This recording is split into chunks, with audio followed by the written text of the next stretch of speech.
बिस्मिल्लाहिर्रहमानिर्रहीम। अस्सलाम वालेकुम नाज़रीन, आप यूट्यूब चैनल देख रहे हैं। मैं इमरान खान हूँ। सबसे पहले तो मोहसिन नकवी का स्टेटमेंट आप देख लें।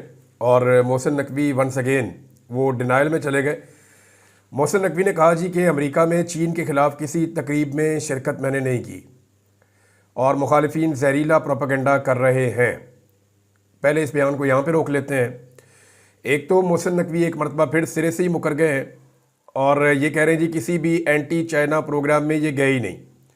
ये बिल्कुल ऐसा ही स्टेटमेंट है जैसे ये लोग मुकर गए थे कि जिले शाह को हमने नहीं मारा, डी चौक में गोली चलाने से मुकर गए थे, इलेक्शन में धांधली करके मुकर गए थे, मुल्क में महंगाई का तूफान लाकर मुकर गए थे, रजीम चेंज का पूरा ऑपरेशन करके मुकर गए थे, माओ और बहनों को इस मुल्क के अंदर अगवा करके मुकर गए थे। ये कोई हैरान होने वाली बात नहीं है। ये अक्सर मुकर जाते हैं, जो काम ये करते हैं जब उल्टे पड़ते हैं तो मुकर जाते हैं। अब मोहसिन नकवी साहब इसमें जो लफ्ज़ इस्तेमाल किए, उन्होंने कहा जी कि चीन के खिलाफ किसी तकरीब में शिरकत नहीं की। तो ये तो कोई नहीं कह रहा कि वहाँ पे चीन के खिलाफ कोई प्रोग्राम हो रहा था। ये तो सब लोग ये कह रहे हैं कि जिस तंजीम की तकरीब में आप गए या जिस तंजीम से आप मिलने के लिए गए वो एंटी चाइना लोग हैं। और उन्होंने वहाँ पे बाकायदा पीछे एक पोस्टर लगाया भी हुआ था। जब आप मुलाकात कर रहे हैं तो आपके औकब में, आपके सामने जो अमरीकी सियासतदान खड़े हैं उनके औकब के अंदर वो नज़र भी आ रहा है कि वो एंटी चाइना है और उन्होंने अपना वहाँ पे स्लोगन लगाया भी हुआ था। अब सवाल ये पैदा होता है कि पाकिस्तान का जो वहाँ पे सफारती अमला है वो इतना नालायक और नकम्मा या इतना फ्रस्ट्रेटेड था कि उन्होंने कहा जी चिट्टी चमड़ी को मिलाना है मोहसिन नकवी से। अब चाहे वो चाइना के ख़िलाफ़ है, चाहे वो रशिया के ख़िलाफ़ है, चाहे वो पाकिस्तान के ही ख़िलाफ़ हो, चाहे वो इसराइल के हमायती, कोई भी लोग हो। वैसे तो नॉर्मली अमेरिका में ज़्यादातर लोग इसराइल के हमायती हैं, ख़ास तौर में जो लोग सियासत में हैं। और ये उनकी अपनी चॉइस है, हमारी अपनी चॉइस है। This is called independence of opinion. अपनी अपनी ओपिनियन आप रख सकते हैं और आप आर्गूमेंट के ज़रिए से अपने आप को दुरुस्त साबित कर सकते हैं। मेरी नज़र में फ़लस्तीनियों का केस पूरी दुनिया में सबसे मजबूत केस है। किसी भी ह्यूमन राइट्स के जो केसेस हैं उनमें सबसे मजबूत केस फ़लस्तीनियों का है और उनका हक है उनकी ज़मीन के ऊपर जो उनसे छीना गया है ज़बरदस्ती। अब जनाब मोहसिन नकवी साहब कह रहे हैं जी कि मैं किसी तकरीब में शिरकत ही नहीं की। तो ये जो आपको नज़र आ रहा है पोस्टर, ये क्या है? और बड़ा सवाल ये है कि ये तो डिनाइल में चले गए, मगर दफ्तर खारजा का क्या करेंगे? दफ्तर खारजा ने इस मामले के ऊपर बाकायदा इसको एक गलती करार दिया है। वो कह चुका है कि गलती से मोहसिन नकवी एक ऐसे प्रोग्राम में चले गए जो एंटी चाइना लोगों का प्रोग्राम था, तो वहाँ पर मोहसिन नकवी गलती से चले गए। उन्होंने ये कहा। अब या तो मोहसिन नकवी झूठ बोल रहा है या पाकिस्तान का दफ्तर खारजा झूठ बोल रहा है। दोनों में से एक तो झूठ बोल रहा है ना। अब जो भी झूठ बोल रहा है, क्या ये जो नया कानून आ गया पीका का, क्योंकि इसका बड़ा इम्पैक्ट पड़ रहा है ना पाकिस्तान के और चाइना के ताल्लुकात के ऊपर, तो ये जो नया कानून आ गया पीका का, इसके मुताबिक मुकदमा दर्ज होगा मोहसिन नकवी पे या फिर पाकिस्तान के दफ्तर खारजा पे। तो ये पानी हमेशा नीचे की तरफ ही आता है। हुकूमत हमेशा अपोजिशन को दबाने के लिए या मीडिया को दबाने के लिए या इख्तलाफी आवाज़ों को दबाने के लिए ऐसे भोंडे कवानीन को इस्तेमाल करती है। बहरहाल मोहसिन नकवी साहब का स्टेटमेंट तो आया, लेकिन रिजेक्टेड, इसमें लॉजिक का फुकदान है। ये लॉजिक नहीं है इस स्टेटमेंट के अंदर। हाँ, वो ये कह सकते हैं कि मेरी नीयत ये नहीं थी, मुझे पता नहीं था, मैं गलती से चला गया था, या वहाँ पर कोई तकरीब नहीं हो रही थी, सिर्फ मुलाकात के लिए गया था, लेकिन वो लोग क्या थे उसके बारे में मैं नहीं जानता था। अपनी लाइल्मी का, नालायकी का इजहार कर देते तो वो ज़्यादा बेहतर था। एक चीज़ को छुपाने के लिए फिर आप उसके ऊपर पर्दा डालते हैं तो एक और झूठ बोलते हैं, फिर एक और झूठ बोलते हैं, तो फिर एक झूठ से आपको 100 झूठ बोलने पड़ते हैं। अब मोहसिन नकवी ने आगे से ये कहा कि अमरीकी ऐवान नुमाइंदगान को पाकिस्तान के खिलाफ उकसाया जा रहा है। सियासत करें लेकिन इस हद तक ना जाए कि पाकिस्तान का नुकसान हो। ऐवान नुमाइंदगान अमरीका के जो है वो रोटी को चोची कहते हैं। क्या वो बहुत ही बेवकूफ़ है? भाई, दुनिया के अंदर अगर अमेरिका सुपर पावर है तो अपने सियासी फैसलों की वजह से है ना, अपने लोगों की अकल और दानिश की वजह से है। उनके साइंसदान दुनिया में बेहतर हैं, उनकी टेक्नोलॉजी दुनिया में बेहतर है, उनके हथियार दुनिया में बेहतर हैं, उनका नॉलेज दुनिया से ज़्यादा है और उनकी अकल शायद आप लोगों से बेहतर है। अब आप 1.5 सियाने अपने घर में तो बन सकते हैं कि जनाब मैंने ये नहीं किया, मैंने वो नहीं किया, और ताकत के बलबूते पे आप मना लें। लेकिन जब आपके सामने अमेरिकन सियासतदान बैठते हैं या उनके कांग्रेसमैन बैठते हैं, जब आप उनके साथ बात करते हैं, यानी वो ये कह रहे हैं कि अमरीकी ऐवान नुमाइंदगान को पाकिस्तान के खिलाफ उकसाया जा रहा है। कौन उकसा रहा है जी? कौन उकसा रहा है? मुलाकातें तो आपकी हो रही हैं। अब आप इमरान खान के खिलाफ ही वहां बात कर रहे थे ना उन लोगों से। जैसे ही वो आप लोगों से अलग हुए, उन्होंने फौरी तौर पे अपनी अक्ल और दानिश का इस्तेमाल किया और वो इस नतीजे पे पहुंचेंगे जो बंदा जिसको हम मिले ये बंदा ठीक नहीं है और जिस बंदे की ये बुराइयां कर रहा है वो बंदा ठीक है। तो उन्होंने फौरी तौर पे इमरान खान साहब के हक में ट्वीट कर दिए। अब ये तो उनकी अक्ल की बात है ना। अगर आप उनसे ज्यादा अक्लमंद होते तो पाकिस्तान सुपर पावर होता। मैं ये नहीं कह रहा कोई एहसास कमतरी नहीं है, हमारे यहाँ पे बड़े बड़े अक्लमंद बड़े समझदार लोग हैं, लेकिन इस तरह के तोहफों को लाके हमेशा बैठाया जाता है। कभी सूबे के ऊपर बैठा दिया जाता है, कभी वफाक के ऊपर बैठा दिया जाता है, क्योंकि पाकिस्तान की एस्टेब्लिशमेंट को गूफ किस्म के लोग जो है ना, कमजोर दिमाग के लोग जिनका दिमाग काम ही ना करता हो, इस तरह के लोग जो है वो सूट करते हैं। बेनजीर भुट्टो सूट नहीं करती थी ना, दिमाग काम करता था, तेज खातून थी, चीज़ों को समझ जाती थी, अड़ जाती थी, डट जाती थी, तो बेनजीर भुट्टो पसंद नहीं थी। जैसे ही जुल्फ़िकार अली भुट्टो ने सख्त मौक़िफ़ लिया तो वो भी पसंद नहीं आया। जब तक जुल्फ़िकार अली भुट्टो बिल्कुल बच्चों की तरह डील करता रहा कि जी हम आपके बच्चे, जैसे आप कहें जो आप कहें, जब तक जुल्फ़िकार अली भुट्टो ने पॉलिश अपने हाथ में रखी तब तक उन्होंने कहा ठीक है। जब जुल्फ़िकार अली भुट्टो ने कहा नहीं जी नहीं, मैं अपने दिमाग से काम लूंगा, और था भी वो दिमाग वाला, तो साथ ही पाकिस्तान की एस्टेब्लिशमेंट के खिलाफ हो गई। बेनजीर भुट्टो की हुकूमत चलने नहीं दी इन्होंने कभी, और जब तीसरी मरतबा वो इक़्तिदार में आ रही थी उसको कत्ल कर दिया। यानी ये बेनजीर का कत्ल जो है वो उनके जो शौहर हैं या उनका जो बेटा है वो तो परवेज़ मुशर्रफ पे डालते हैं। और परवेज़ मुशर्रफ कौन था? वो था उस वक्त एस्टेब्लिशमेंट का करता धरता। और वो मामला अभी तक बेनजीर भुट्टो के कातिल नहीं पकड़े गए कि बीबी हम शर्मिंदा है, तेरे कातिल जिंदा है। तो अब इमरान खान भी एक दिमाग वाला आदमी था, वो भी सूट नहीं करता। तो बंदे किस तरह के सूट करते हैं? नवाज शरीफ खद्दा खाई जाओ, पावे खाई जाओ, मसला ही कोई नहीं। बंदे कहते सूट करते हैं शहबाज शरीफ, बस सिर्फ ज़बानें रट के जाके वहाँ यहाँ बोल दी, वहाँ बोल दी, और जनाब जो है ना वो हर वक्त तारीफ़ की। गाड़ी जब चलती है ना एस्टेब्लिशमेंट की तो शहबाज शरीफ थोड़ा सा साथ भाग भी लेते हैं प्रोटोकॉल देने के चक्कर में। ऐसा बंदा चाहिए जो डिक्की में भी बैठ के आ जाए, ऐसा बंदा चाहिए पॉलिश करते हुए अगर उसके कपड़े भी गंदे हो जाएं तो उसको कोई फ़र्क ना पड़े इससे। तो ये ऐसे बंदे ही लगते हैं ना। अब मोहसिन नकवी साहब को लगता है कि अमेरिकन भी बेवकूफ़ हैं इसी तरह के, और भाई वो बेवकूफ़ नहीं है, वो उनके लोगों ने उन लोगों को मुंतखब करके पहुंचाया है, उनका तजर्बा है, वो खुद समझदार है कि पाकिस्तान के अंदर क्या हो रहा है और क्या नहीं हो रहा, उनकी अपनी रिपोर्टें हैं। अब जब तक जो बाइडन इनके सर के ऊपर हाथ रख के बैठा हुआ था तब तक इनको कोई किसी किस्म की शिकायत या शिकवा नहीं था। जैसे ही जो बाइडन का हाथ हटा है तो अब साथ ही इनको शिकवे शिकायतें शुरू हो गए हैं। ये पाकिस्तान के अंदर नाज़रीन एक नया खेल अब शुरू हो गया और ये अभी आगे चलेगा। ये जो कुछ भी हो रहा है ना, ये एक्चुअली एक पैगाम दिया गया है। 2 केसेस दोबारा लगे हैं पाकिस्तान तहरीक इंसाफ के चेयरमैन इमरान खान साहब के।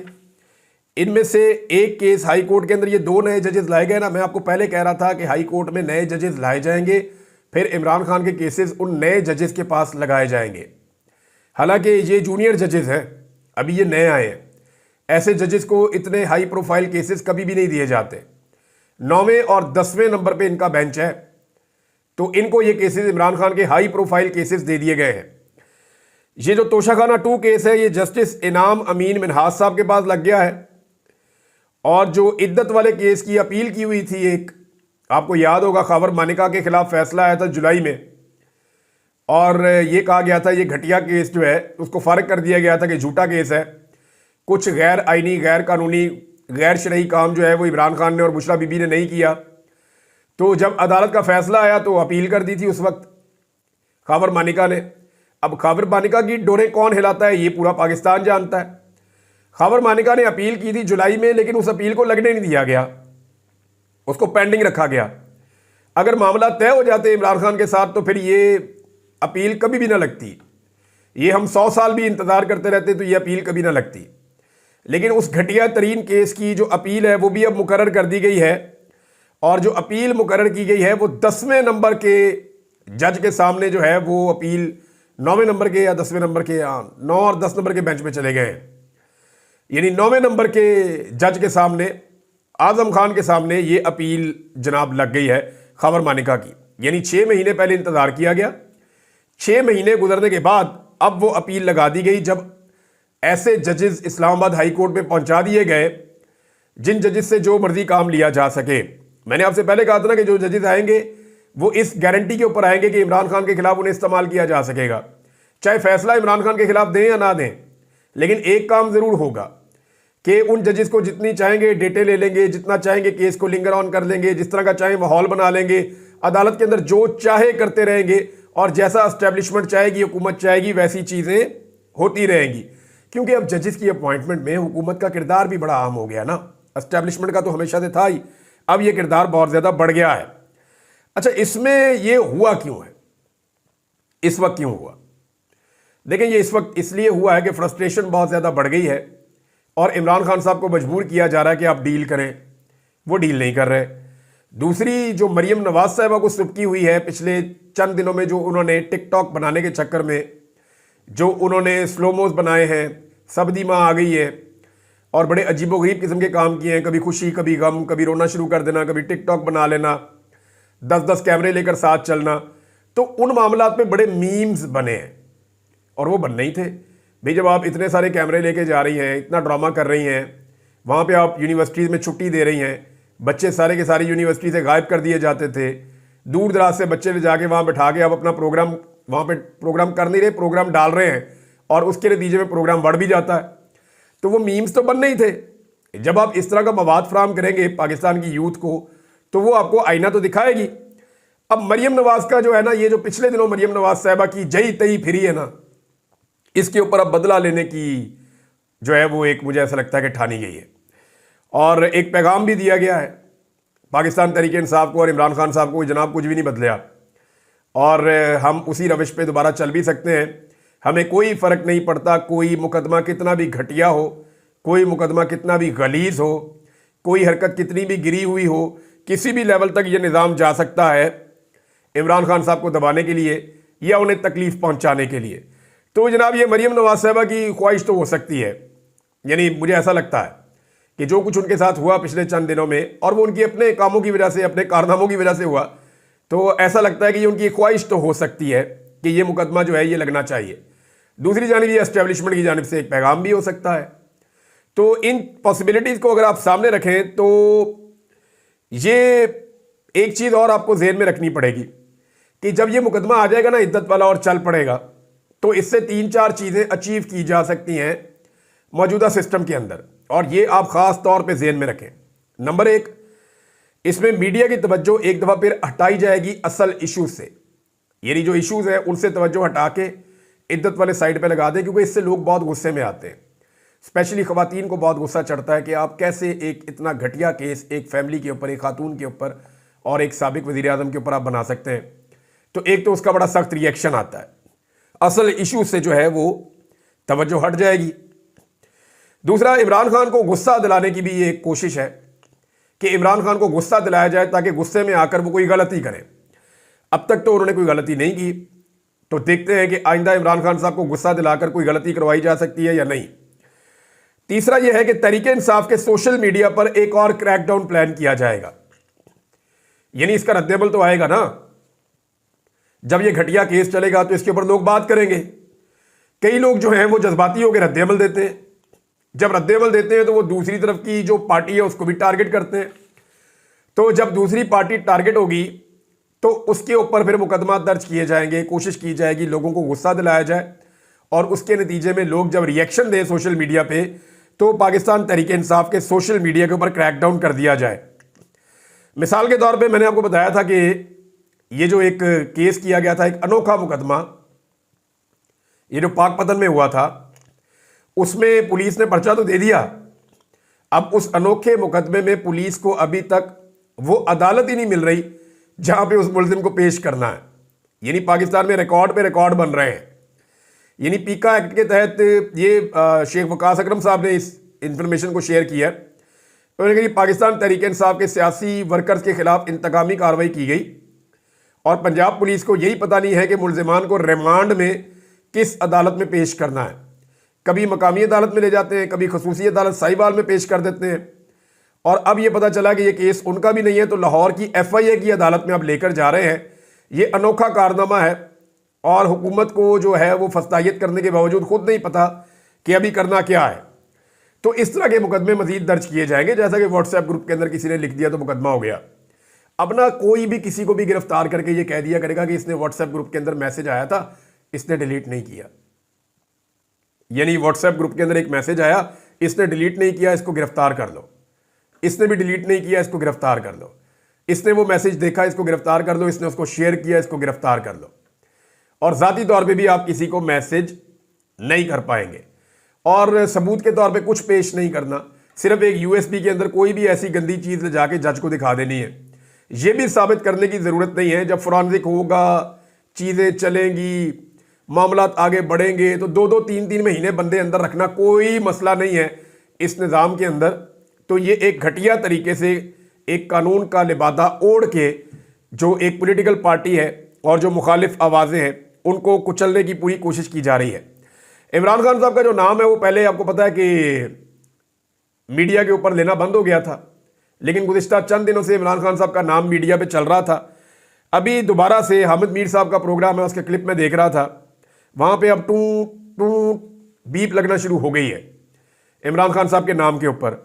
तो ये दोबारा से पैगाम भी दिया गया है। ये क्यों किया जा रहा है, इसको ज़रा आप समझें। इमरान खान साहब के हवाले से सिर्फ एक मामला है कि एस्टेब्लिशमेंट इमरान खान साहब को छोड़ना चाहती है, मगर किसी सेटलमेंट के नतीजे में छोड़ना चाहती है। एस्टेब्लिशमेंट ने पाकिस्तान में बड़े बड़े बोल दिए इमरान खान को लेकर। उन्होंने कहा कि ये इमरान खान माजी का किस्सा हो गया। उन्होंने कहा इमरान खान के ऊपर क्रॉस लग चुका है, इमरान खान या उसकी पार्टी कभी भी इक़्तिदार के नज़दीक भी नहीं आ सकती। जब मैं कैद में था तो मुझे एक ऑफिसर ने आके बताया कि पाकिस्तान में 2 नई पॉलिटिकल पार्टीज़ बन गई हैं। एक IPP जिसको जहांगीर तरीन चलाता है, और एक कोई PTI के अंदर से ग्रुप बना है खैबर पख्तूनख्वा में जिसे परवेज़ खटक चलाता है। तो मुझे परवेज़ खटक पे बड़ी हैरत हुई थी। मैं तो अगवा था, मुझे क्या पता कि बाहर क्या चल रहा है। तो इस पे उसने कहा जी कि अब पाकिस्तान वो नहीं रहा जब तुम बाहर थे, अब पाकिस्तान बिल्कुल बदल चुका है और इमरान खान ख़त्म हो गया। वो ये बातें मुझे की गई थी, लेकिन वो हुआ ही नहीं ना। एस्टेब्लिशमेंट के जितने बड़े बोल थे, जो उन्होंने निजी महफिलों में बोले, जो उन्होंने मीडिया नुमाइंदागान को कहे, अभी उनकी क्रेडिबिलिटी ख़त्म हो रही है। मसला ये है कि इससे पहले उनकी क्रेडिबिलिटी थी, वो जिसको मारते थे वो मर जाता था। इस दफ़ा वो मारते हैं, वो मरता ही नहीं है। वो जिसकी सियासत चाहते थे वो ख़त्म कर देते थे। इस दफ़ा वो चाहते हैं लेकिन सियासत ख़त्म नहीं कर पा रहे। उन्होंने जिसको भी मारा ना, उसे रब की भी मार पड़ गई। ये हादसाती तौर पे होता रहा पाकिस्तान में। और जो लोग एस्टेब्लिशमेंट के साथ या उनके सामने माजी में डट चुके थे, जिन्हें मौका मिला था कि वो एस्टेब्लिशमेंट को राय रास्त पे ला सकते थे, उन लोगों ने अपने अल्लाह रब्बुल इज़्ज़त से ज़्यादा एस्टेब्लिशमेंट पे भरोसा कर दिया और डील कर दी। तो इसके नतीजे में एस्टेब्लिशमेंट का बोलबाला बाकी रहा।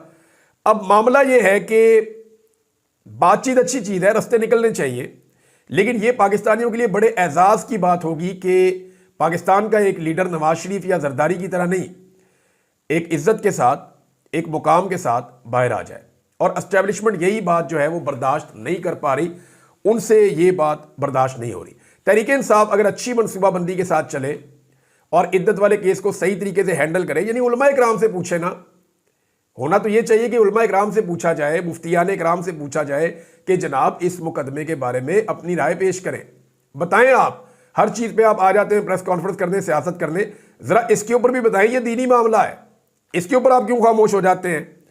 और मेरी इतला के मुताबिक हुकूमत ने कुछ मौलवी जो है सरकारी टाइप के, दरबारी टाइप के, वो इस दफ़ा तैयार किए हैं और उन्होंने ये हामी भरी है कि इद्दत केस के अंदर वो गंद मारेंगे और कोशिश करेंगे कि जनाब वो, अब उलमा तो उनको नहीं कहा जा सकता, लेकिन ये मौलवी हैं, सरकारी मौलवी समझ लें आप। अब ये लोग जो हैं ये कोई गंद मारेंगे और ये कोशिश करेंगे इस मामले को हवा देने की और इसको मज़ीद ख़राब करने की। इस केस में अगर तहरीक इंसाफ समझदारी से चलेगी तो हुकूमत को लेने के देने पड़ जाएंगे। इससे इमरान खान साहब की मकबूलियत में कमी नहीं होगी, इजाफा होगा। और इमरान खान साहब के मौक़िफ़ में लचक नहीं आएगी, बल्कि वो अपने मौक़िफ़ पे मज़ीद डट जाएंगे। इमरान खान ने चीफ जस्टिस ऑफ पाकिस्तान और आइनी जज के जो सरबराह हैं, आइनी बेंच के जो सरबराह हैं, इन दोनों को ख़त लिखा है और इंसानी हकूक़ के हवाले से और दीगर चीज़ें, सारी तफसीलात इसके अंदर हैं। ये ख़त मंजर आम पे आएगा तो आप इसके मंदरजात जब पढ़ेंगे, जब आपको इसके पॉइंट्स मैं भी अगले वीलॉग में आपको मैं बता पाऊँ कि इमरान खान साहब ने उन्हें क्या लिखा, तो ये वाकई पढ़ने और सुनने वाला ख़त है। इसकी तफसीलात मैं आपके साथ शेयर करूँगा नेक्स्ट वीलॉग में। लेकिन ये इमरान खान साहब का एक बड़ा कदम ये है और आलमी सतह पे इंसानी हकूक़ की खिलाफ वर्जियों को बड़े ज़ोर से उठाया जाएगा आइंदा दिनों में। जबकि एक खबर और है, और वो ये है कि पंजाब में 10-10 गुना, आपको पता है कि तनख्वाहें बढ़ाई हैं इन्होंने पंजाब असम्बली में, जो अरकान असम्बली हैं या स्पीकर है या वज़ीर आला या वज़रा हैं, 10-10 गुना इन्होंने तनख्वाहें बढ़ा दी। और अब जनाब पता चल रहा है कि अरकान पार्लियामेंट की तनख्वाहों में 200% इजाफे का फ़ैसला कर लिया गया है। और ये जनाब समरी मंजूरी के लिए वज़ीर आज़म को अरसाल कर दी गई है। किसान का इस मुल्क में इस्तेहसाल हो रहा है, गन्ने का किसान जो है वो रुल गया है, गंदम की पैदावार इसलिए कम हुई कि किसान को रोल दिया, मजदूर परेशान है, गरीब आदमी की सारी सब्सिडीज़ वापस ले ली है। तनख्वाहदार तबके की जब तनख्वाह बढ़ती है पाकिस्तान में 10%, 15% बढ़ा के उसके ऊपर एहसान चढ़ाते हैं, जबकि अपनी तनख्वाह जब इन्होंने बढ़ानी हो तो ये 10 गुना, 2 गुना, 3 गुना ऐसे बढ़ाते हैं। अब 200% तनख्वाह में इजाफा करने का फ़ैसला किया गया है। तो जनाब 200% से भी ज़्यादा इजाफा है। जो MNAs और सेनेटर्स की तनख्वाह के अंदर इजाफा हो रहा है, फिर वज़रा को तनख्वाहें ज़्यादा मिलेंगी, स्पीकर्स को ज़्यादा तनख्वाहें मिलेंगी। तो ये जनाब पाकिस्तान है, अशराफिया का पाकिस्तान। यानी अशराफिया अपने लिए जब फ़ैसले करती है तो बड़े खुले दिल के साथ करती है और राज्य के फ़ैसले करती है। लेकिन यही अशराफिया जब फ़ैसले करती है अवाम के लिए तो इनका दिल बड़ा तंग हो जाता है। और ये रिकॉर्ड है पाकिस्तान का, कोई नई बात नहीं है। नाज़रीन, अब तक के लिए इतने, अपना ख्याल रखिएगा, अपने इस चैनल का भी। अल्लाह हाफ़िज़।